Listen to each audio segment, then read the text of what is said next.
pessoal, estou aqui com o meu querido Fábio Zantucci. O Fábio Zantucci, estamos aqui em mais um episódio do nosso Sobretudo, né? Do Cacota aqui pro Sobretudo, gravado aqui nas dependências do WTC Berrini, no PKT Studio, uma estrutura maravilhosa, espetacular, você precisa conhecer. Os nossos podcasts estão bombando, tá uma coisa impressionante, eu não consigo mais andar na rua, o negócio tá pegando, todo mundo quer me atropelar. Eu não consigo andar, eu quero me atropelar. Mas está muito legal aqui. Hoje nós temos o prazer de recebê-lo, sobretudo, o meu querido Fábio Zantucci. O homem tem um currículo, eu vou te falar, viu? Meu sonho. Formado pela Santa Casa de São Paulo em oftalmologia, especialista pela Santa Casa também em catarata, um dos maiores especialistas do Brasil. Foi considerado o melhor cirurgião de catarata pela Federação Brasileira de Oftalmologia, Conselho, Confederação. Ele é doutor em oftalmologia e glaucoma pela Escola Paulista de Medicina, Ciências Visuais. O cara não é fraco não, viu? Então toda essa parte de olho aqui nós vamos tentar desvendar para vocês numa linguagem bem coloquial, a linguagem que a visão é uma das coisas mais maravilhosas do corpo humano. Eu até agora não entendo como ela funciona, que é natural, né? Vamos falar com o Fábio. E aí, Fabião, tudo bom? Prazer tê-lo aqui, cara. Prazer é meu, prazer estar aqui com você, que além de nosso paciente, é meu amigo pessoal. Obrigado. Você, sua filha, sua mãe, família toda. Então, prazer estar aqui no Sobretudo. Vamos falar um pouquinho sobre os olhos, sobre oftalmologia. Legal, vamos lá. Me fala uma coisa, você... Hoje em dia a gente fala muito... Me diz qual a diferença, pro leigo, entre hipermetropia, miopia e estigmatismo. Estigmatismo. Eu até hoje não sei. Todo mundo fala, eu tenho hipermetropia, eu tenho miopia, eu tenho estigmatismo, eu operei isso, eu operei aquilo. Dá pra gente aí um overview do que é... Falando de uma forma fácil, a miopia e a hipermetropia, elas atrapalham a visão para longe. Longe? Longe. São tipos de grau, né? Todos esses que você colocou. A presbiopia é para perto. É aquilo... Como que é? A presbiopia. Presbiopia. É para perto. É aquela famosa vista cansada. É aquilo que o paciente começa a afastar as coisas depois dos 40 anos. E o astigmatismo atrapalha tudo. Atrapalha para longe, atrapalha para perto. Então, o astigmatismo é um grau que ele distorce um pouquinho a imagem. Então, quando o astigmatismo é alto, isso é um problema até para os óculos, porque na lente de correção, o astigmatismo, quando você precisa de uma lente com alto grau, o paciente não fica confortável, o óculos se torna pesado. Então, desses graus que você comentou, talvez um dos piores para a gente ter uma metropia alta é o astigmatismo. Que é para longe, vamos dizer. Atrapalha para tudo, longe, pra perto. Por isso que é tão chato. Deixa eu fazer uma pergunta. A questão da visão, miopia, hipermetropia, estigmatismo, enfim, ela é hereditária ou não? É congênita ou ela vem, a pessoa adquire ao longo do tempo, muita leitura, muito computador? Isso também é uma pergunta muito comum. Bom, Ronaldo, nos dias de hoje, né, as queixas relacionadas ao computador e ao celular são as mais frequentes no consultório, né? Que legal. E a gente sabe que você ficar exposto, principalmente criança, adolescente, ficar exposto à tela durante muitas horas por dia, possivelmente induz miopia, né? E o contrário também é verdadeiro. Crianças, adolescentes que ficam mais expostos à luz solar têm menos miopia. Ou progridem menos da miopia. Então talvez esse seja um mal atual, né? Tá. Em relação à genética, a miopia, principalmente miopias degenerativas, aquelas de alto grau, elas têm sim um componente genético, um componente hereditário. Legal. Então, a miopia. Miopia. Então, assim, pais, né, que tem miopia alta, é legal monitorar, levar os filhos aí no oftalmologista. Tá. E uma outra pergunta. Há um tempo atrás, essa questão de luz solar. Então, se esses óculos de sol, né, o Sunglass, Ray-Ban, sei lá, que tem aquele proteção IVA, uma coisa assim, aquilo realmente ajuda? Ajuda demais. É mesmo? Então, UVA, UVB, né? UVA, desculpa. O que acontece? A luz do sol, ela é a exposição solar, principalmente em excesso, ela é um fator de risco para diversas doenças oftalmológicas. Tá. Entre elas a catarata e principalmente o que mais preocupa é a degeneração macular relacionada à idade, que é uma doença que a gente tem na retina, que é uma das principais causas de cegueira irreversível, que tem tratamento, dependendo do tipo de degeneração, mas a luz solar é um fator de risco para isso. Por isso a gente bate na tecla do óculos escuro. Então aquilo realmente ajuda. Ajuda demais, e também em crianças, viu? Porque... ninguém leva muito a sério. Eu não levo, eu confesso que eu também não... Eu mesmo, eu hoje, quando eu vou pra praia, pra piscina, eu coloco óculos nas minhas filhas, porque essa exposição, ela é acumulativa durante a vida.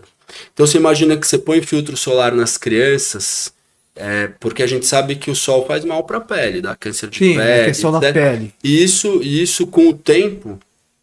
quanto mais sol você tomou na infância, maior a chance, se você continuar tomando sol, de ter problema na fase adulta, idoso, melanoma, né, câncer de pele. E na retina é a mesma coisa. Então você começa a se expor quando criança. Então na criança a gente já tem um processo acumulativo, né? Vai. Exatamente. E essa luz, a luz da iluminação normal do dia a dia? Não, isso para os olhos não. Isso pode causar algum incômodo. Desconforto, exatamente. Então, Mas você recomenda uma pausa, por exemplo, a pessoa fica muito tempo no computador, uma leitura, você recomenda uma pausa? Não, falou tudo. É que você recomendou isso para minha filha, depois da cirurgia. Exatamente. Eu sou um pai chato, no bom sentido. Eu fico cobrando ela, Rafaela, já tá aí a 2, tem que dar uma pausazinha de 40 segundos, 1 minuto, levanta, então, vai no banheiro. Você falou tudo. Então a cada 30 minutos, 20, 30 minutos de exposição ao computador, parar porque seja por 20 segundos e olhar para longe.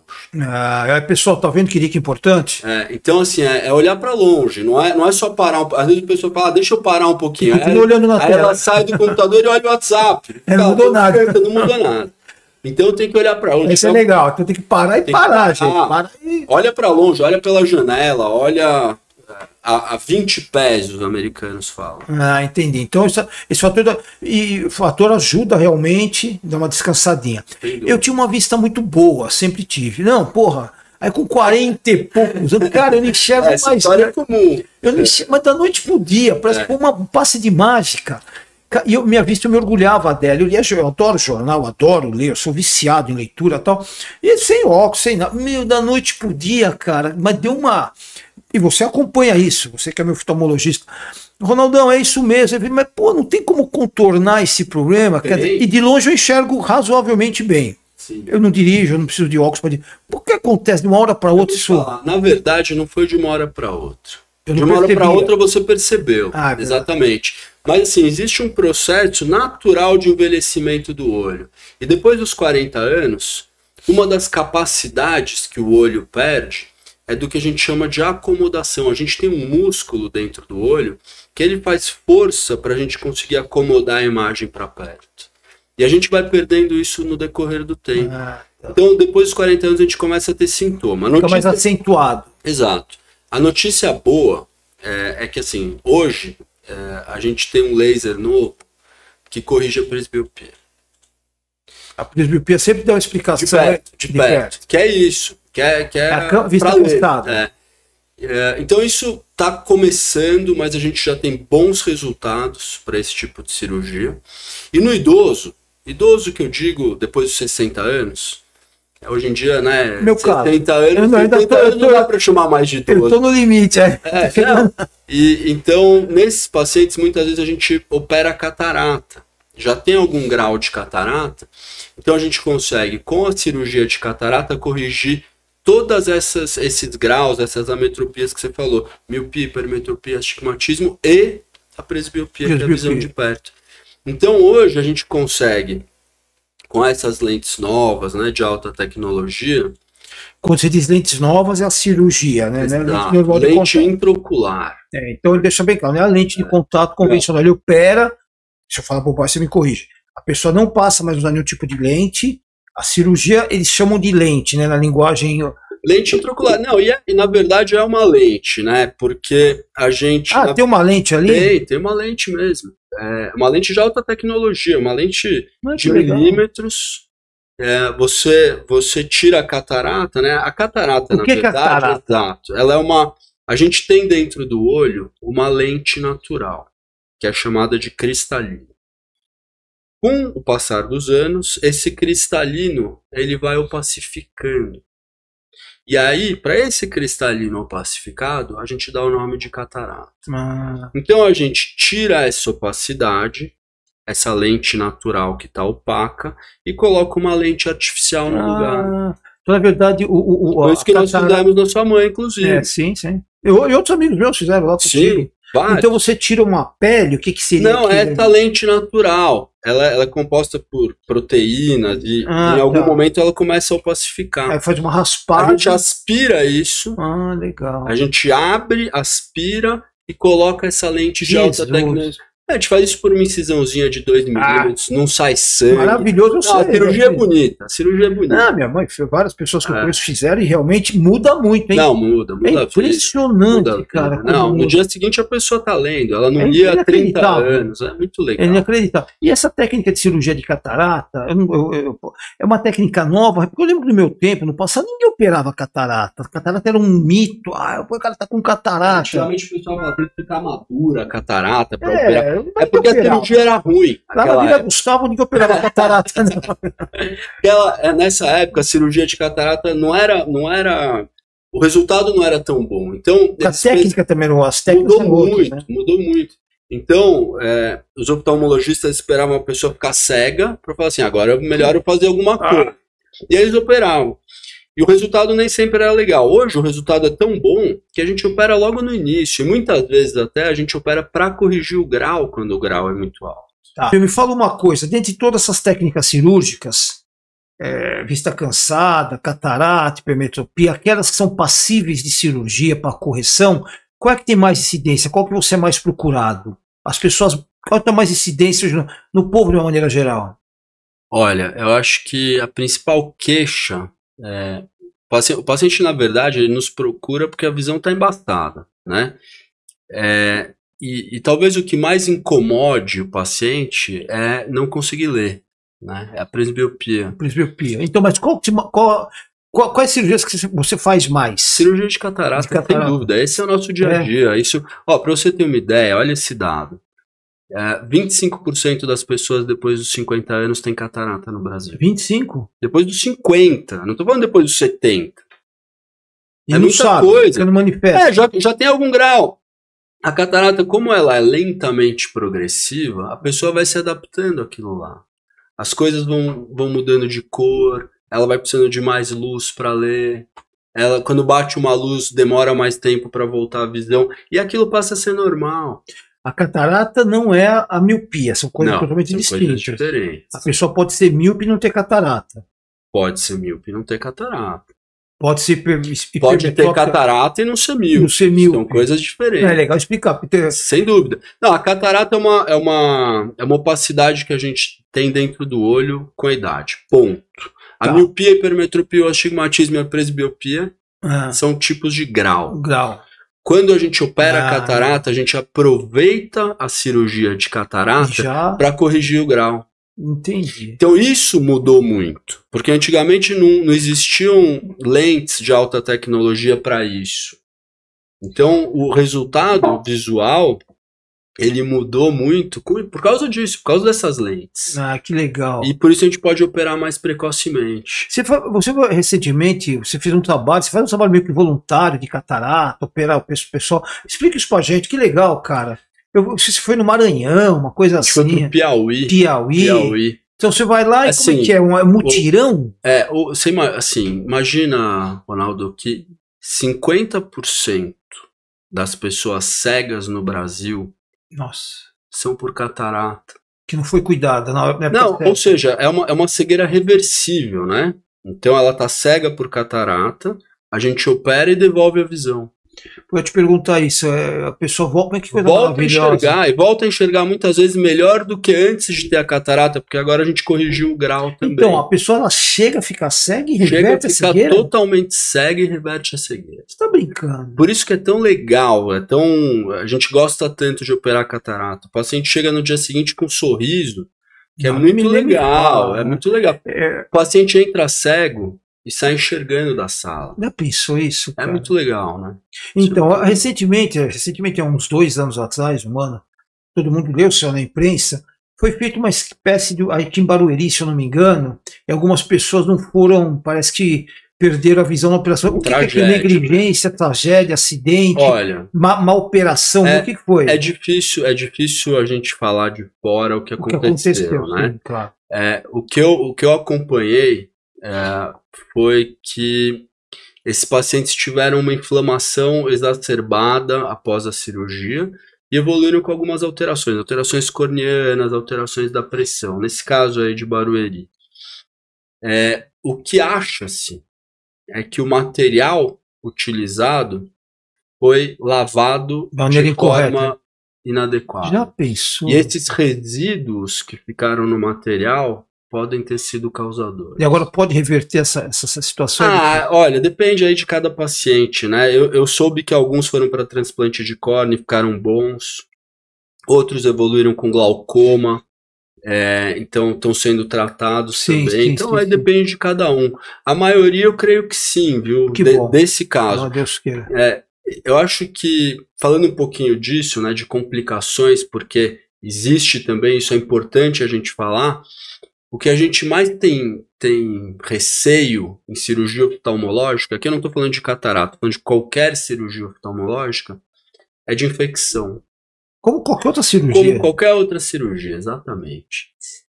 Só que no olho isso muitas vezes é devastador, porque o paciente perde a visão, tem dor, é uma coisa horrível, né? Mas a incidência é muito pequena, né? Isso que eu ia falar. Antigamente a incidência já era pequena. Hoje a gente usa antibiótico dentro do olho, intracameral que a gente chama. Então, o que a gente tinha na cirurgia de catarata, uma incidência de 1 para 1.500, hoje é de 1 para 5.000. Nossa, quase insignificante. Exato. Então é muito seguro. Mas essa talvez seja a complicação que a gente mais... em frente, né? A infecção hospitalar aqui, na verdade, em todo o setor da medicina. E me fala uma coisa, a pessoa que nasce cega, ela nasce cega, a pergunta de leigo, hein, que eu já falei, ela consegue reverter uma transplante de córnea ou é muito difícil? Depende da causa da cegueira, né? Existem diversas causas. Tem algumas síndromes que são muito graves, então são muitas alterações oculares numa criancinha recém-nascida. Tem problema na córnea, o cristalino está grudado na córnea, tem alterações retinianas. Então esses casos complexos, muitas vezes são difíceis de reverter. Dá para tentar, tem tratamento, mas são casos mais graves. Agora, tem criança que nasce com catarata. Se você opera da forma correta e na hora correta, ou seja, o mais precoce possível, você reverte. Entendi. Pode falar contigo? Glaucoma congênito, por exemplo. Já ouviu falar? Sabia que a criança pode nascer com glaucoma? Eu acho que a maioria das pessoas... O que é o glaucoma? Nós falamos de tudo, não falamos do glaucoma. Legal, vamos entrar nesse assunto, que esse é importante, viu?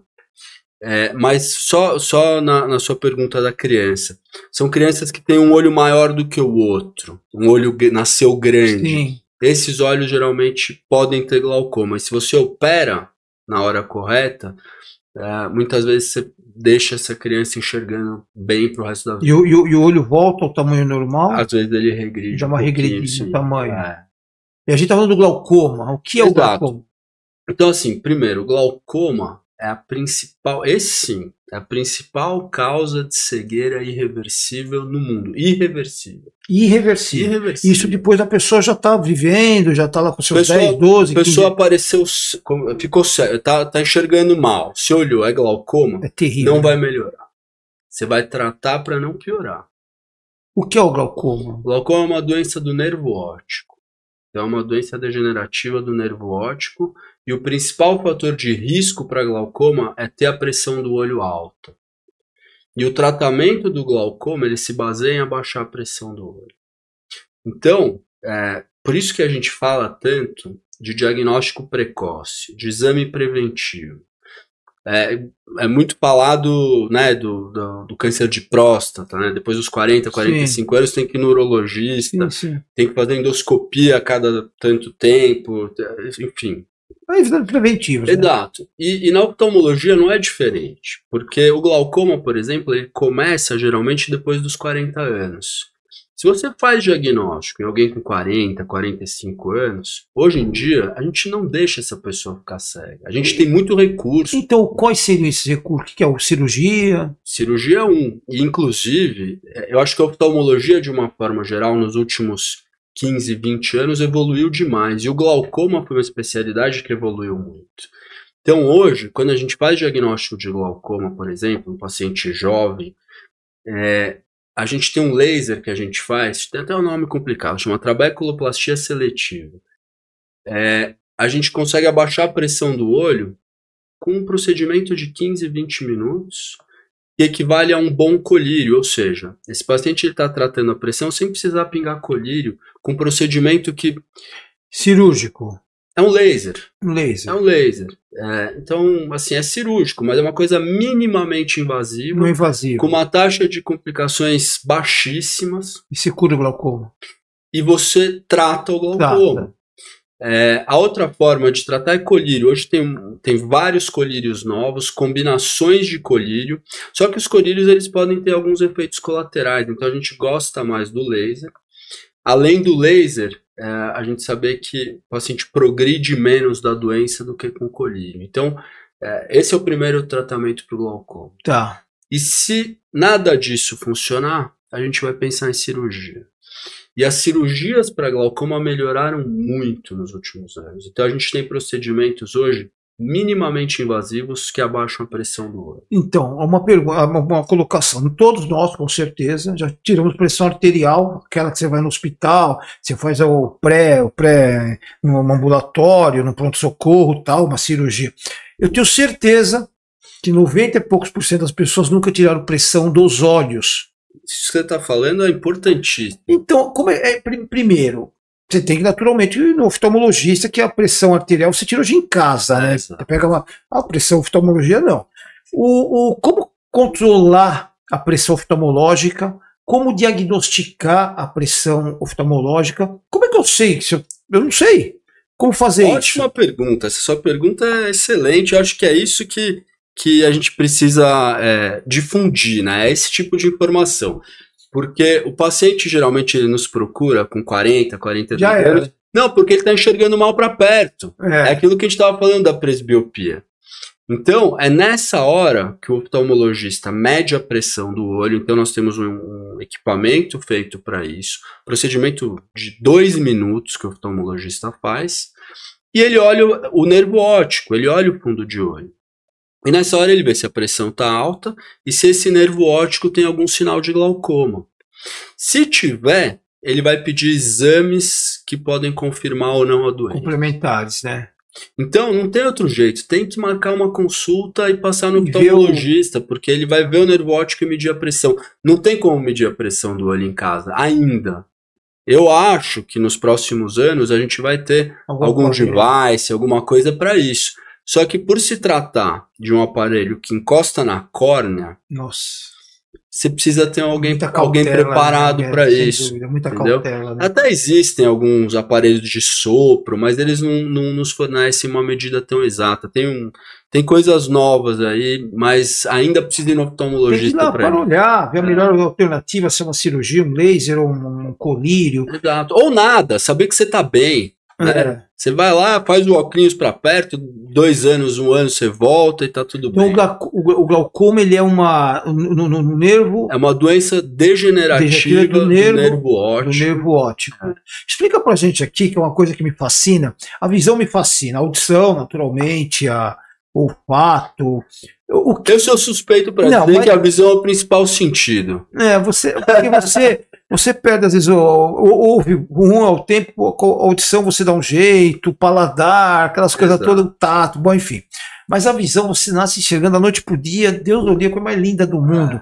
Explica pra gente, de uma maneira bem didática, o que é o olho, o que é a visão. Pergunta meio, aparentemente é uma pergunta, mas aquilo me fascina. O cérebro manda um impulso, como é formado o olho, Explica pra gente qual que é a parada. Eu podia ficar aqui o dia inteiro eu sei falando isso. Não, olha, mas assim, de uma forma bem resumida. E bem didática, bem para eu vou tentar. Que é o olho. O olho é um sistema óptico perfeito, né? Então a gente sempre faz uma analogia com a câmera fotográfica, né? Com a córnea sendo aquela lente da frente. A córnea é o que está na minha... que tá na frente. Vai por camadas. Exato. Então, imagina a máquina fotográfica tem a lente, a nossa córnea é essa primeira lente.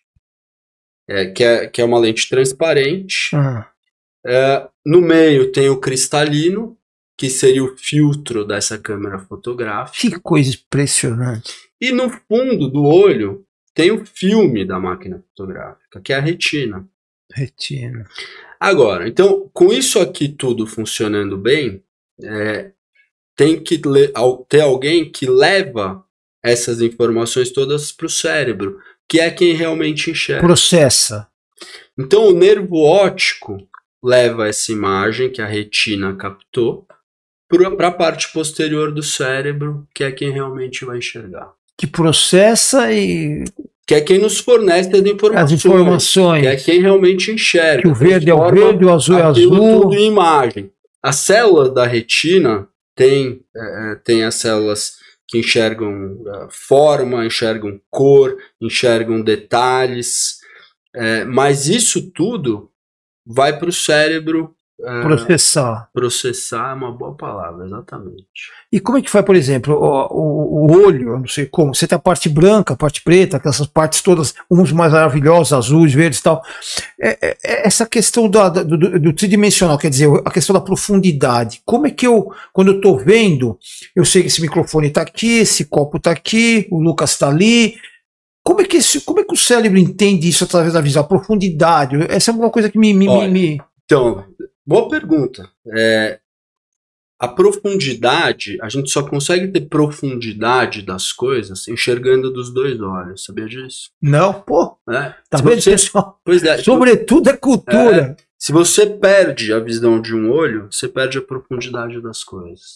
É mesmo? O ser humano se adapta, né? Então, se você fechar um olho aqui e tentar pegar as coisas na mesa, você vai ter dificuldade. Você consegue porque você vê a sombra aqui por outros mecanismos. Isso é adequando. Exato. Mas a visão de profundidade você só consegue ter com visão binocular. Ou seja, você funde a imagem dos dois olhos. Pô, que legal. Para conseguir ter profundidade das coisas. Pô, que legal. E outra questão, você estava falando aí de transplante. Vamos supor, uma criança nasceu, a pessoa ao longo da vida, ela comprometeu uma vista, uma visão. A outra está maravilhosa. Eu tenho que fazer um transplante. O transplante geralmente são de pessoas falecidas, imagino eu, né? Lógico. E eu preciso fazer das duas, eu faço de uma, a outra eu mantenho a minha, se eu tiver problema só em uma vista. Então, nós estamos falando de córnea, certo? Não sei. É o único que aceita transplante é a córnea. Exato. É a única estrutura do olho que pode ser transplantada, é a córnea. Então, quando você tem problema na córnea de um olho, você vai transplantar a córnea daquele olho. O outro olho, normal, nada muda. Tá. Eu posso fazer de um só olho, não necessidade de fazer de dois. Pode. Geralmente, as doenças oftalmológicas, elas são binoculares. Então, o glaucoma é uma doença binocular. A catarata, geralmente, você tem nos dois olhos. Tá. A degeneração macular, geralmente, você tem nos dois olhos. Isso pode ter uma assimetria grande. Então, às vezes, você olha, tem um olho, praticamente não tem no outro, mas tem. Pode ser assimétrico, mas a maioria dessas doenças são bilaterais. Deu um, vai dar um. Agora, trauma, por exemplo, você tem um olho só. Você pode ter uma descompensação corneana por um trauma. Você pode ter um glaucoma traumático ou uma catarata traumática. Aí você tem doença em um olho só. Ainda bem, né? Então. Aí o transplante pode ter feito no olho só. Você trata um olho só. E se a pessoa que está oferecendo o olho for, por exemplo, uma pessoa que tem um olho claro? Então, eu falei uma bobagem ou não? Não falo bobagem. Jamais, você nunca fala bobagem. Eu sempre falo bobagem. Eu digo, eu tenho olho escuro, como o meu, né? Sim. Escuro, marrom, sei lá. E amanhã deu um acidente, né? Só de um olho. Não preciso mexer no outro. E a pessoa que enfim, está fornecendo o olho claro. Então, essa parte de claro, escuro, verde, castanho, azul, é a íris. Ah, tá vendo? Então não é a córnea. A córnea é transparente. É igual de todo mundo. A minha pergunta é a pergunta de paciente. Agora, o que você precisa ter do doador, isso os bancos de olhos fazem, é uma córnea saudável para ser transplantada. Sim. Então, o doente morre, a família autorizou a doação, alguém vai lá captar esses órgãos. Então você tira. E esse globo ocular, ele vai para um banco de tecidos. Nesse banco de tecidos vai ter alguém que examina essa córnea e essa esclera, que também pode ser doadora, para doação, e ver se aquela córnea é boa. Então ela tem um número de células suficientes, ela está transparente. Quantos anos tem esse doador? 95 anos? Já está cansado. Quer dizer, já não deve ter tantas células. Então, tem alguém que legal. E me fala uma coisa, hoje os bancos de olhos no Brasil, enfim, de uma maneira geral, conseguem atender a demanda ou ainda é deficiente? A gente vê que o banco de sangue, sempre estão pedindo doação, aliás, minha esposa, meus filhos são todos doadores, eu infelizmente não posso ser, porque eu tive um câncer, melanoma, uma coisa qualquer, então eu não posso doar. Mas meus filhos, minha família toda doa.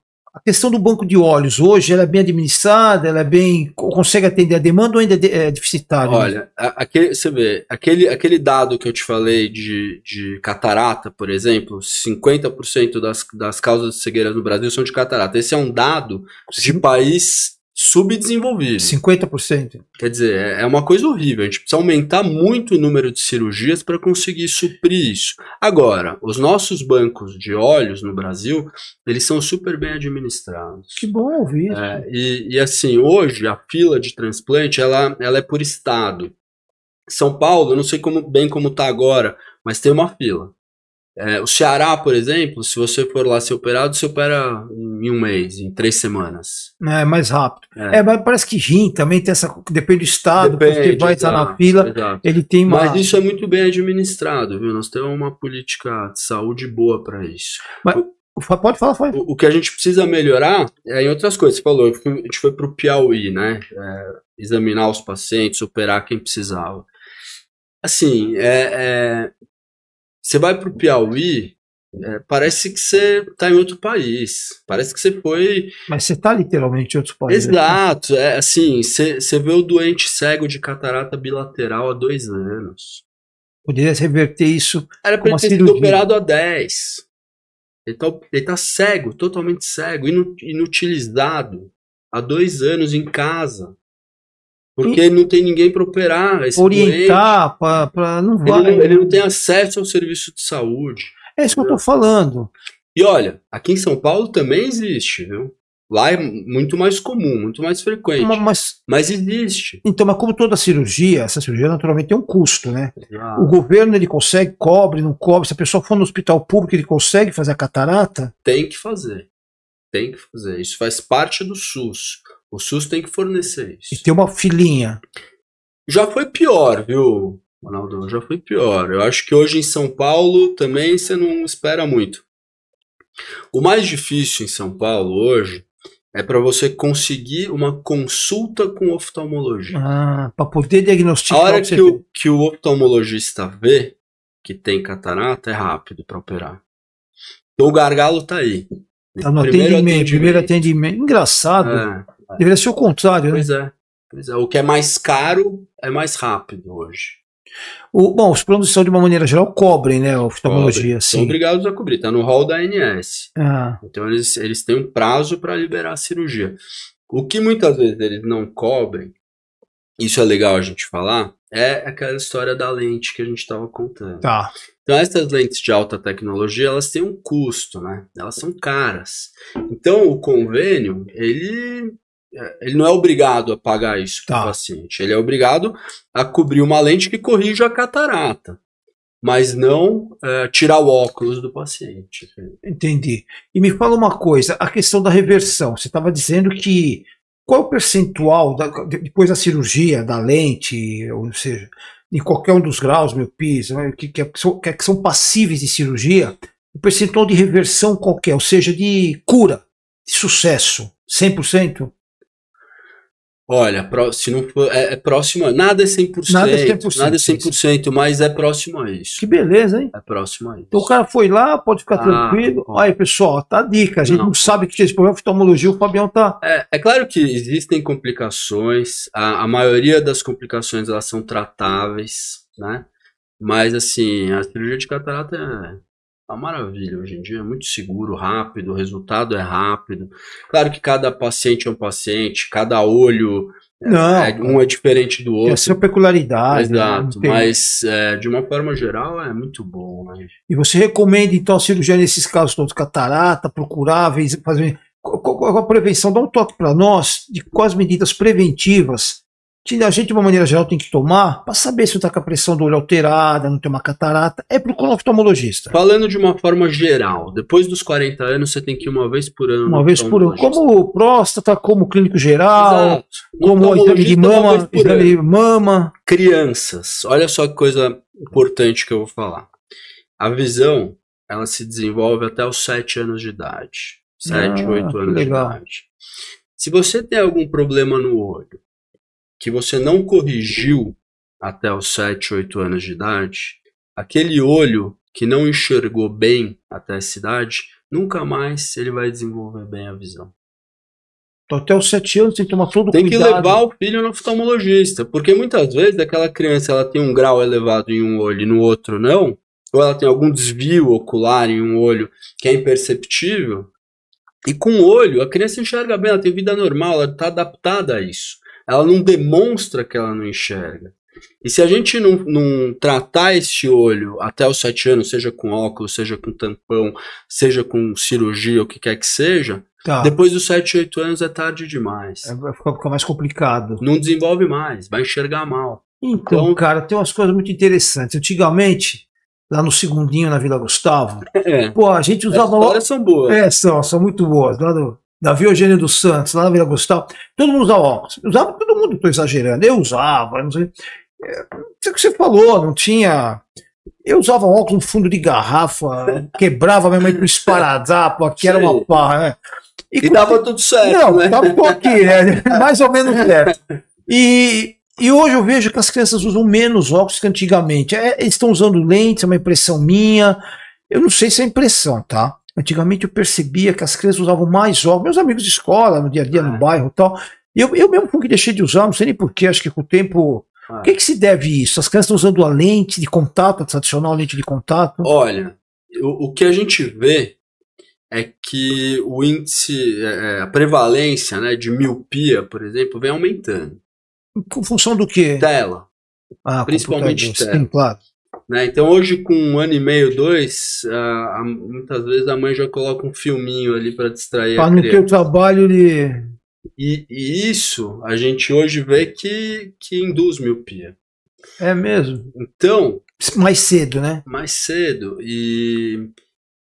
Então eu acho que tem mais crianças hoje que usam ou deveriam usar óculos do que antigamente em função dos hábitos. Eu vou te falar uma coisa, um trabalhinho legal que foi feito há anos atrás. O pessoal lá da Escola Paulista foi numa aldeia indígena. Eles tinham lá médicos relativamente jovens, 40, 50 anos, foram numa aldeia indígena, examinaram os índios pequenininhos lá, as crianças. E eles viram lá quem que era míope, quem que era hipermétrope, etc. E nesta época não tinha luz elétrica na aldeia. Não tinha nada. Então, escureceu, acabou a brincadeira, vai todo mundo dormir. Acordou de manhã, acorda às 5 horas da manhã, vai todo mundo brincar. Voltaram lá, depois de 30 anos, os mesmos médicos, agora com 60, 70 anos. Examinaram os filhos desses mesmos índios que eles tinham examinado há 30 anos atrás. E essas crianças, ou seja, que tinham a mesma genética, eram muito mais míopes. Ué, porque tinham acesso a...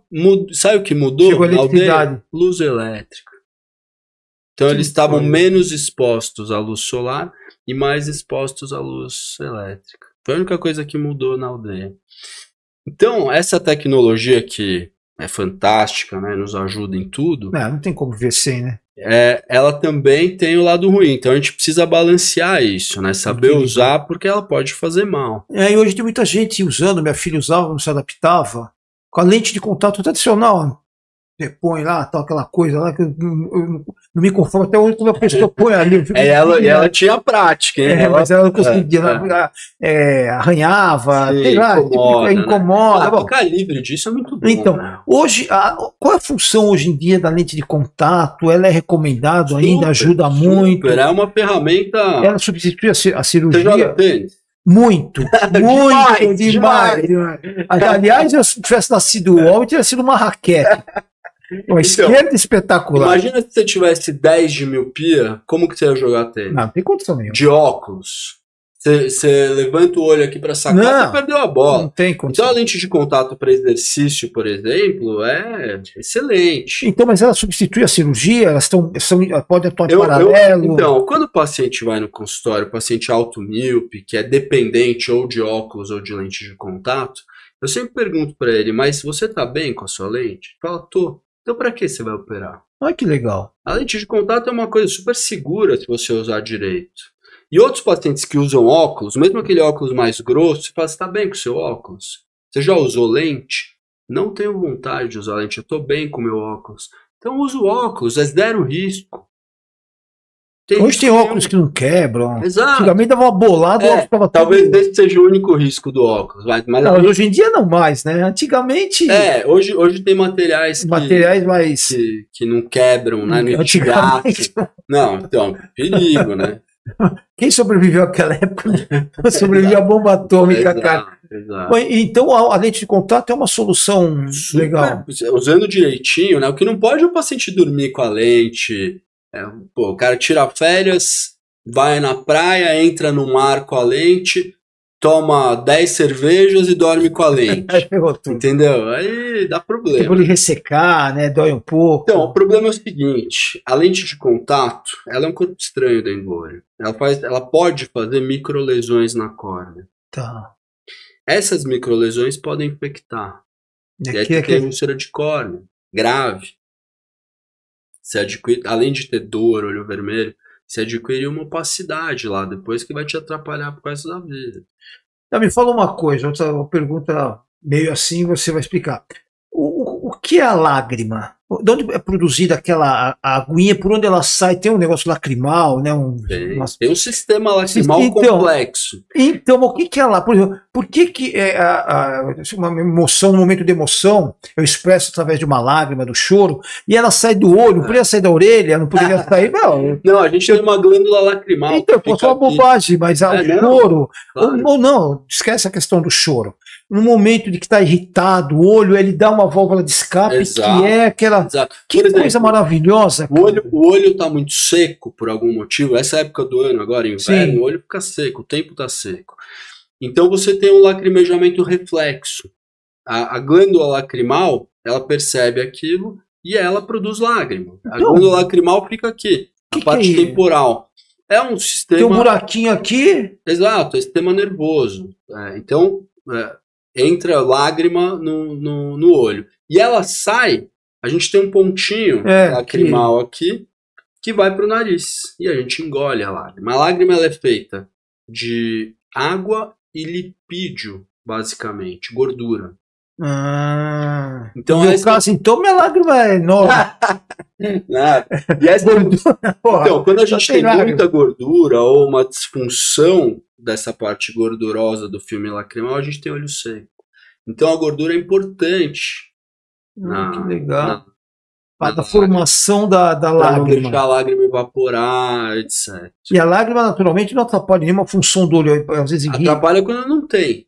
Quando o olho está seco, a visão fica embaçada. Arde, dói, lacrimeja. Então, o olho seco, existe uma síndrome do olho seco. São diversos sinais e sintomas de uma síndrome, que é de alguém que tem olho seco, que está muito ligado a doenças reumatológicas, ou às vezes da idade mesmo. Pô, que legal, cara. Um monte de coisa que eu estava curioso. Porque na consulta que eu vou com você tem hora, a gente não pode. Não, isso, você sabe, isso é muito comum. Essa época do ano. Resseca muito a ressecar a vista, né? Exato. A solução é um colírio neutro e tal. Então, o olho seco, ele tem uma parte que é de falta de lágrima e uma parte inflamatória também. É complexo, né? Parece que é só pingar colírio. O colírio lubrificante, quando a gente pinga, tem trabalho que mostra isso. Dali meia hora, acabou o efeito dele. E você não vai ficar pingando colírio de meia hora. Primeiro porque é totalmente desagradável. E não faz bem. E segundo que não faz bem. Alguns deles têm conservantes e tal. Então, você tem que tratar também a parte inflamatória do olho seco. Que aí a gente já entra em outro assunto aqui. Mas não é uma coisa tão simples. Tá. E outra pergunta que eu tenho certeza que eu vou fazer, vai ter curiosidade para muitas pessoas. O que é a famosa ramela? Aquela cria... tem, é uma foto. Claro. Tem, gente. Os maiores gatões do mundo, atores, cantores. Não tem jeito. Né? Dá a impressão que ramela só dá lá na Vila Gustavo. Todo mundo tem. O que é aquilo? Aquela coisa que você faz aqui, ó, e sai. Eu tenho um pouco. É acúmulo de secreção. A gente tem lágrima. O olho, ele fica concentrado ali. Exato, às vezes acumula um pouquinho de lágrima, aquilo vira secreção. Igual tem secreção nasal, tem secreção no olho. Legal. E acumula ali. Acumula. É importante limpar. Aquilo ali não faz. Mas você limpa com o dedão mesmo? Não. Papelzinho descartável, limpa, joga fora. Você pode usar um colírio lubrificante para ajudar. Mas todo mundo, algumas pessoas, eu felizmente não tenho realmente, nunca. Tem gente que tem mais e gente que tem menos. Isso. Às vezes, por exemplo, o olho seco, que a gente estava falando agora, ele produz mais secreção. Doenças das glândulas que a gente tem na superfície ocular geram mais secreção. Então, tem gente que tem mais, tem gente que tem menos. Tá, legal, tá vendo? E mais um detalhe, essa famosa bolsa que as pessoas têm aqui embaixo do olho, muitas têm, alguns operam, outros não. Tem a bolsa que fica preto, com o passar do ano vai ficar um negócio preto aqui, né? E outras crianças, isso é uma questão oftalmológica ou uma questão que tem nada a ver, uma questão estética, não tem nada a ver com oftalmologia. É uma questão estética, sim. Mas que os oftalmologistas cuidam. Então, mas isso é decorrente de alguma função oftalmológica ou não? Não, com a idade, a gente na verdade, a gente tem algumas bolsas de gordura nessa região. Sim. Isso vai aumentando com a idade. Tá. Então dá aquele aspecto cansado. Sim, aquela bolsa. Fica aqui inchado, em cima, tem gente que opera aqui em cima. E tem um excesso de pele superior. Então, a gente corrige isso com a blefaroplastia, tanto superior como inferior. Hoje em dia, existe uma especialidade dentro da oftalmologia que só cuida disso, cirurgia plástica ocular. Então, mas interfere, não interfere na visão? Quando tem um excesso de pele aqui em cima, por exemplo, faz peso na pálpebra. Então, o paciente ele fica incomodado. Ele tem que arregalar muito o olho para enxergar, ele pode diminuir o campo visual superior. Então, chega em um momento que pode se interferir na visão. E hoje, assim, a gente consegue fazer blefaroplastia praticamente sem nenhuma incisão. Mas o oftalmologista faz isso. O oftalmologista faz isso. Que legal, cara. Fica lindo, né? A gente envelhece 15 anos. É uma maravilha. Eu fazendo tudo, na verdade. Você tem pouca pele, você não tem. Não tem, engraçado, cara. Você tá bonito. Bonito, obrigado. Fala uma coisa, você hoje é sócio, dono do Hospital da Saúde dos Olhos, na Brigadeiro Luiz Antônio, 4521.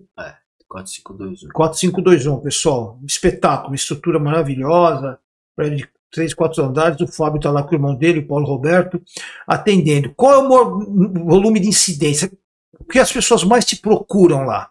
Aliás, ele tem centro cirúrgico lá, se faz cirurgia lá, 2 centros cirúrgicos espetaculares, muito bem equipados. Espetáculo, você precisa visitar lá preventivamente e a cirurgia. O que mais aparece lá, vamos dizer assim? Serão todos muito bem-vindos. Olha, o dia a dia do oftalmologista é óculos. Né? É mesmo? Nosso dia a dia é óculos. Eu poderia te dizer, que assim, eu por ter a minha especialidade dentro da oftalmologia é glaucoma e catarata.